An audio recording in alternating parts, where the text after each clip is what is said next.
नमस्कार, साफ संदेश से मैं अनिल कौशिक। दोस्तों, इस वक्त हम हैं बादरा के रामतलाई धाम आश्रम में, जो कि कबीर संप्रदाय का बहुत बड़ा यहाँ केंद्र है दोस्तों। और आप देख सकते हैं यहाँ इस वक्त बहुत बड़ा कार्यक्रम चल रहा है। और ये कार्यक्रम जो है वो संत खेताराम जी के वार्षिक कार्यक्रम होता है, उसी के तहत चल रहा है दोस्तों। यहाँ आप देख सकते हैं 21 कुंडीय महायज्ञ के लिए जो है कुंड बनी है। और यहाँ सुबह सुबह यज्ञ होता है और 10:15 साढ़े 10 बजे तक चलता है दोस्तों। पूरा आपको कार्यक्रम दिखाएंगे। और यहाँ होती है दोस्तों शाम को 7:15 बजे काशी जी की आरती।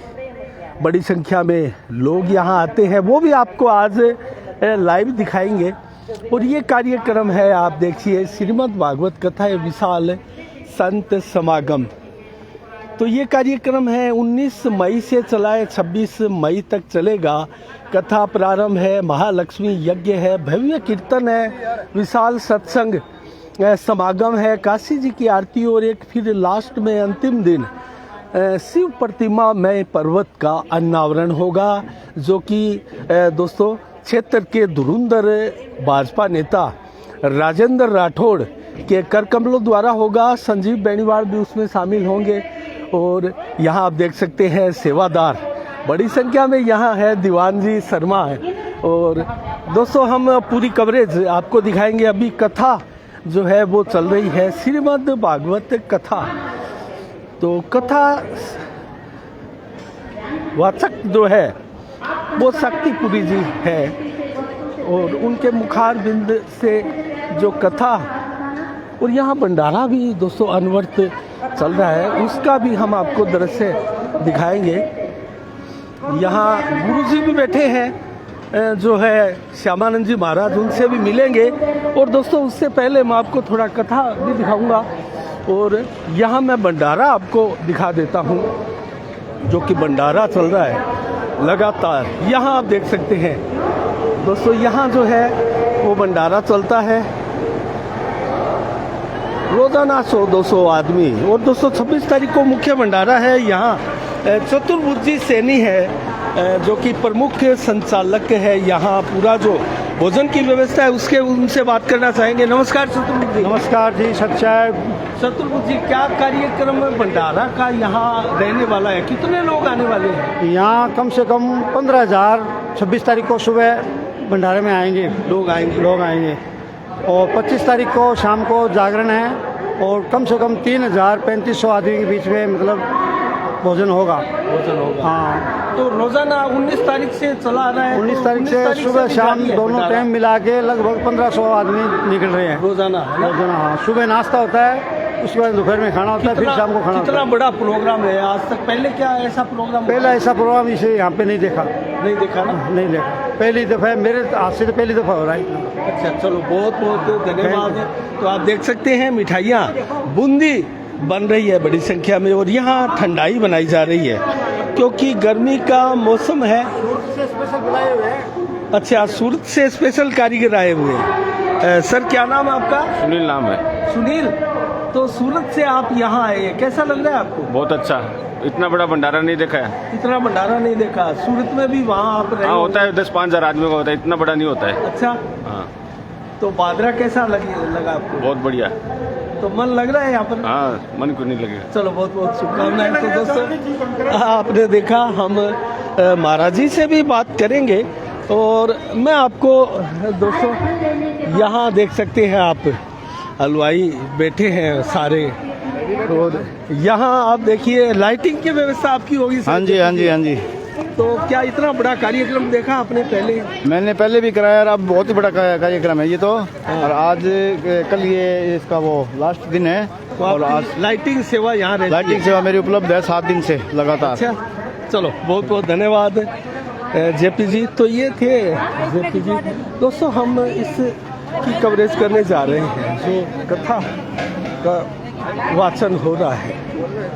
हाँ, करुणानंद जी महाराज ये स्वयं कथावाचक भी रहे हैं। नमस्कार महाराज जी। नमस्कार जी, सत साहेब, राधे राधे। साहेब राधे राधे। हाँ जी भगवान। क्या प्रोग्राम के बारे में क्या कहें? ये एक संत समागम और विशाल श्रीमद् भागवत कथा और श्री लक्ष्मी महायज्ञ 21 कुंडी यज्ञ भी चल रहे हैं और ये 8 दिनों का भव्य कार्यक्रम है जो कि 19 मई से शुरू हुआ था और 26 मई तक है। आज कथा का 6ठा दिवस है और कल 25 मई को एक भव्य विशाल संत समागम भी है जिसमें दूर दराज से संत महापुरुष पधारेंगे और संत समागम रात्रि का रहेगा। और 26 तारीख को पूर्ण आहुति होगी जिसमें पूर्ण आहुति में बड़े बड़े संत आएंगे और दूर दराज से कुछ नेतागण भी पहुंच रहे हैं जिसमें शिव प्रतिमा का अनावरण भी होगा सुबह 9:15 बजे और विशाल भव्य भंडारा है जिसमें लगभग 25-30 हज़ार आदमियों की लोगों की आने की आवश्यकता है। अच्छा महाराज जी, एक चीज मैं पूछना चाहूंगा, ये हर साल कार्यक्रम होता है संत खेताराम जी के क्या वर्षोत्सव पर होता है? हाँ, वैसे विशेष तो ये 4 साल बाद हुआ है लेकिन साल में 2 कार्यक्रम तो आश्रम में होते हैं। एक तो 1 जनवरी को होता है, उस समय भी लगभग 15-20 हज़ार लोग जुड़ते हैं। हाँ जी, और एक गुरु पूर्णिमा को होता है। अच्छा, दो गुरु पूर्णिमा को जो संत खेताराम जी का क्या? नहीं, खेताराम जी महाराज जी का तो अभी जो ये 23 मई को जो पूर्णिमा थी ना कल, अच्छा पूर्णिमा के दिन उनके वर्षोत्सव मनाई जाती है। चलो, बहुत बहुत धन्यवाद, शुभकामनाएं। तो दोस्तों यहाँ कथा चल रही है, आप देख सकते हैं बड़ी संख्या में लोग यहाँ बैठे हैं। कोई भी वस्तु लो, आपको बदले में उसको वस्तु देनी पड़ेगी, लेकिन एक माँ देते जाती है, देते जाती है, देते जाती है और बुढ़ापे में जब बेटा माँ का सत्कार नहीं करता, सेवा नहीं करता, तो भी माँ के मुँह से बददुआ नहीं निकलती है। अरे जिस घर में माँ तो माँ होती है, माँ ममता का रूप है, माँ सरवर की छाप और पीले अमृत प्रेम का दो माँ के पास। अगर प्रेम को समझना चाहते हो तो माँ को समझ लीजिए, बोलना पड़ेगा। अब कहेगी बदले में क्या मिलता है? 9 महीने बच्चे को गर्भ में रखती है, 21 हड्डियां टूटने में जितना दर्द होता है उतना दर्द प्रसव पीड़ा के समय होता है। नहलाती है, धुलाती है, वो इधर बाथरूम करता है, इधर सुलाती है, इधर करता है, इधर सुलाती है, छाते पे सुलाती है। अपना सारा जीवन अपने बच्चे को दे देती है और बुढ़ापे में वो घर से निकाल दे तो भी कुछ नहीं कहती। तो संसार कहता है कि मिलता क्या है, बोलना पड़ेगा। माँ का दर्जा भगवान से भी ऊपर बताया गया है और कहते हैं कि माँ बढ़िया बाप, तो माँ कहते ही मुंह खुल जाता है और बाप कहते ही मुंह बंद हो जाता है। एक बार बोलना माँ और बोलना बाप, बस इतना फर्क है। माँ माँ होती है, चाहे माँ किसी की हो। तो भगवान कहते हैं फूल वाली, तूने तो आज मुझे फल दिए हैं, लेकिन मेरी माँ तो रोज मुझे देती है, नित्य देती है, पल पल देती है, मेरे लाड लड़ाते हैं, मुझसे प्यार करते हैं। मेरी माँ ने तो कभी मुझसे कुछ नहीं मांगा। तो प्रेम का मतलब, प्रेम का अभिप्राय, प्रेम में देना लेना नहीं है और प्रेम का सबसे बड़ा उदाहरण इस दुनिया में माँ है। बोलना पड़ेगा माँ। आइए, आपके जीवन में एक व्यक्ति ऐसा होना चाहिए, आपका संबंध संसार में किस व्यक्ति से, किस वस्तु से है ये मायने नहीं रखता, लेकिन आपके जीवन में एक व्यक्ति ऐसा होना चाहिए कि जब जब आपको उसकी जरूरत हो वो बोलने मात्र से नहीं, आपके भाव को समझ जाए। इसलिए संसार के व्यक्तियों से संबंध बनाते बनाते आपको अपना संबंध एक उस परमात्मा से बनाना होगा और वो परमात्मा आपको सिवाय प्रेम के नहीं मिल सकता, सिवाय प्रेम के परमात्मा नहीं मिल सकता। इसलिए आइए आज अपने हृदय में विराजमान उस प्रेम को, इस कथा को सुनकर ऐसा जागृत करिए कि प्राणी मात्र से प्रेम करते हुए सब में उस परमात्मा के भाव को देखते हुए आपके हृदय में प्रेम पैदा हो जाए और ये सारा संसार प्रेम में हो जाए। बोलना पड़ेगा महाराज। देखिए, अब आप कहोगे साधु जी कितनी चिंताएं हैं, कितनी परेशानियां हैं, घर है, परिवार है, बच्चे हैं, पति है, कारोबार है, सबसे जिम्मेवारियों को निभाते निभाते किससे कैसे करेंगे। तो आइए, भगवान की कथा सारी व्यथाओं को मिटा देती है, आपकी समस्त चिंताओं को परमात्मा को सौंपते हुए आइए चलते हैं भगवान की प्रेम में कथा का पालन करने के लिए। तो किस किस व्यक्ति को अपनी चिंताएं मिटानी है? कौन कौन चाहता है कि आज आपकी सारी चिंता एक हो जाए? थोड़े लंबे लंबे हाथ खड़े कर लो। चाहते हो तो फिर बोलना पड़ेगा। क्या बोलना पड़ेगा? चिंता करे बनाए हमारी। कोशिश करिए। क्या अच्छा बोल सकते हो? अपना सुंदर गाते हो, क्या माइक में गा सकते हो आप? चिंता करे बनाए हमारी। श्यामानंद जी महाराज जी से भी हम बात करेंगे।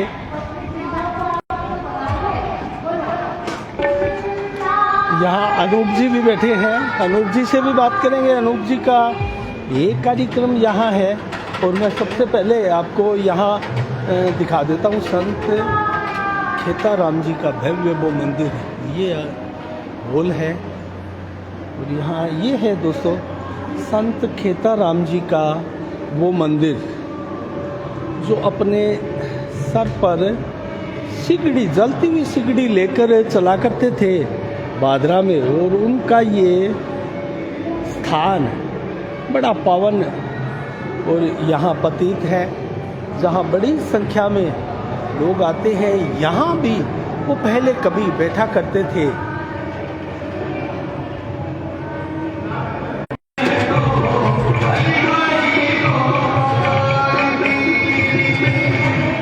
यहाँ अनूप जी बैठे हैं, अनूप जी से भी बात करेंगे।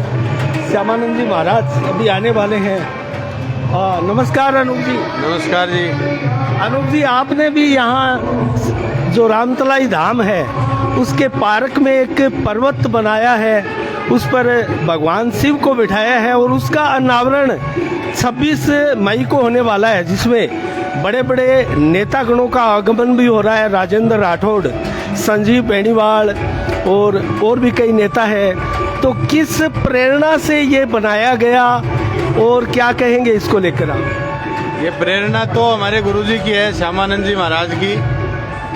और पर्वत बनाए तो पर्वत पे तो भगवान शिव बैठते हैं, इसलिए शिव जी महाराज को बिठाया गया है। और ये सब भोले शंकर का आशीर्वाद है, आप लोगों का प्यार प्रेम है और गुरुजनों का आशीर्वाद है। इनकी प्रेरणा से ही ये सब कार्य हो रहे हैं। हमारी क्या औकात है, हम कुछ कर सकते हैं? हम तो कुछ नहीं कर सकते।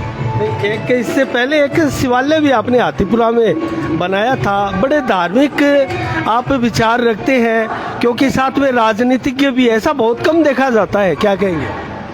देखिए, धार्मिक विचार सर्वप्रथम तो अपने परिवार से मिलते हैं, उसके बाद में मेरा एक ऐसा नियम है, ऐसी मेरी प्रवृत्ति है, मेरी जीवन शैली इस प्रकार की है कि मैं साधु संतों के चरणों में रहना पसंद करता हूँ और साधु संतों से, गुरुजनों से आशीर्वाद लेकर के और भोले भंडारी के आशीर्वाद से ये सब कार्य हो रहे हैं। करता है सब भोले शंकर, करते हैं सब गुरुजन। हमारा तो नाम हो रहा है, तो होने दो, चलने दो। जय भोले की जय, गुरुदेव। बहुत बहुत शुभकामनाएं आपके ऊपर। इसी प्रकार अनुकंपा गुरु महात्माओं की बनी रहे जी। तो यहाँ श्यामानंद जी महाराज जी बैठे हैं, जो कि डेरा के संचालक भी हैं, उनसे भी हम बात करेंगे। सत साहेब गुरुदेव। सत साहेब, गुरुदेव, बहुत बड़ा कार्यक्रम इस बार किया गया है और संत समागम के नाम से ये कार्यक्रम है और सुना जा रहा है कि सैकड़ों की संख्या में संत यहाँ आने वाले हैं। क्या कहेंगे इस अवसर पर, कितना बड़ा कार्यक्रम है? पहले तो आपको यहाँ रामतलाई आने पर अशोक जी आपका बहुत बहुत धन्यवाद। और इतनी गर्मी में आप लोग आ रहे हैं और सभी इतनी गर्मी में आ रहे हैं, तो ये बहुत बहुत आपको सबको बहुत हार्दिक शुभकामनाएं। तो गुरुदेव, कितना बड़ा कार्यक्रम है, संत कहाँ कहाँ से आ रहे हैं, कितनी संख्या में आ रहे हैं? देखो, हम तो संतों को सब जगह सूचना दे रखी है और आने को उनकी है। सूचना देने की हमारी जो मतलब समाई वो सूचना दे रखी है, तो वो आ रहे हैं। हरिद्वार से आ रहे हैं, गुजरात से आ रहे हैं, पंजाब से आ रहे हैं, बिहार से आ रहे हैं, हरियाणा से आ रहे हैं। लेकिन जैसे आने को तो उनका है और सूचना देनी हमारी है। सुना जा रहा है कि 500 से अधिक बड़े बड़े संत आ सकते हैं। हम तो देखो हजारों की संख्या में मतलब उनको सूचना दे रखी है, और आने को मैं बता रहा हूँ वो उनके आने पर तो उनको। अच्छा गुरुदेव, लाखों रुपए खर्च होते हैं ऐसे कार्यक्रमों में, इतना बड़ा आयोजन है, कैसे मैनेज होता है? ये सभी पब्लिक के हैं, सेवादार कर रहे हैं, और सब अपने सहयोग से कर रहे हैं, तन से कर रहे हैं, मन से कर रहे हैं, धन से कर रहे हैं, और सभी यहाँ पर आ रहे हैं। वो निस्वार्थ कोई वो नहीं है, अपने आप लग रहे हैं। कोई कुछ ले आ रहे हैं, कोई चीनी लिया है, कोई कुछ लिया है, वो अपने आप कर रहे हैं। आप जब, मुझे याद है, रासलाना में थे, तभी आपने वहाँ जंगल में मंगल किया था और बड़ा शानदार धाम बना दिया था, और फिर उसके बाद में बादरा में रामतलाई आश्रम में आप विराजित हुए, और यहाँ कुछ नहीं था जब आप आए थे, और आज एक बहुत बड़ा रमणीक स्थल बना है। तो बहुत मेहनत लगती है गुरुदेव, इसमें क्या कहेंगे? ये जो रासलाना में गौशाला पहला जीवन समाधि बाबा भभूतकर की समाधि थी, वहाँ पर मैं तो एक पहाड़ पर आगे बैठा था, और वहाँ ही मालिक की कृपा से सब लोगों के सहयोग से वहाँ आश्रम बना, और उसके बाद में गौशाला बनाई, और 4 गाँव हमारे वहाँ पर थे, जटान, उनपुरा, बास, रसलाना और बास। उनके गाँवों से भी बहुत बड़ा अच्छा योगदान मिला था, तब वो आश्रम बना था। और यहाँ बादरा मैं 2009 में आया था। अच्छा, 2009 में आप आए थे? जी जी। और यहाँ एक बहुत बड़ा 21 कुंडीय महायज्ञ भी हो रहा है, कथा वाचन भी चल रहा है, और संत समागम भी है, और शिव प्रतिमा का अनावरण भी है।